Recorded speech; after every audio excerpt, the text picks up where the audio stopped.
Considering Kamala Harris's fitness to take over from Joe Biden should the need arise, a top aide to the former California senator's 2020 campaign said, "This person should not be president of the United States."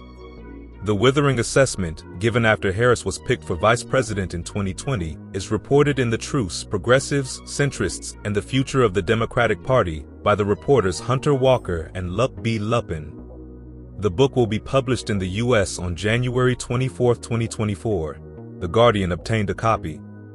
Harris ran for president in 2020, but withdrew a month before the first vote. Her campaign, Walker and Luppen quote the unnamed aide as saying, was rotten from the start. "A lot of us, at least folks that I was friends with on the campaign, all realized that, yeah, this person should not be president of the United States." Another unnamed aide, identified as a senior staffer, is quoted as saying Harris's backstory as the child of Indian and Jamaican immigrants who became the first woman and woman of color to be vice president is a lot of the reason people support her. But you've got to back that up with, what are you going to do?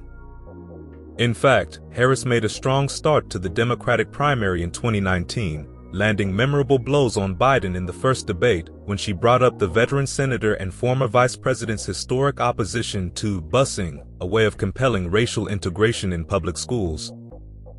"There was a little girl in California who was part of the second class to integrate her public schools," Harris said on stage in Miami. "And she was bused to school every day, and that little girl was me." But Harris failed to capitalize with policy proposals or further profitable attacks, and though Biden forgave her, overruling reported opposition among aides and from his wife to pick Harris as his running mate, reports of tension and Harris's frustrations as vice president have been a feature of their time in power. The White House has repeatedly denied such reports concerning Biden and Harris's working relationship and alleged dysfunction in Harris's office.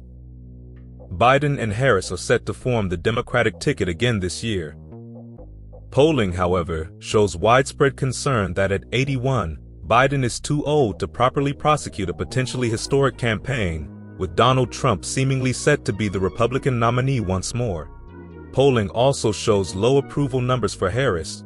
Republicans, particularly Trump's closest challenger, Nikki Haley, have made the prospect of her taking power a central campaign theme.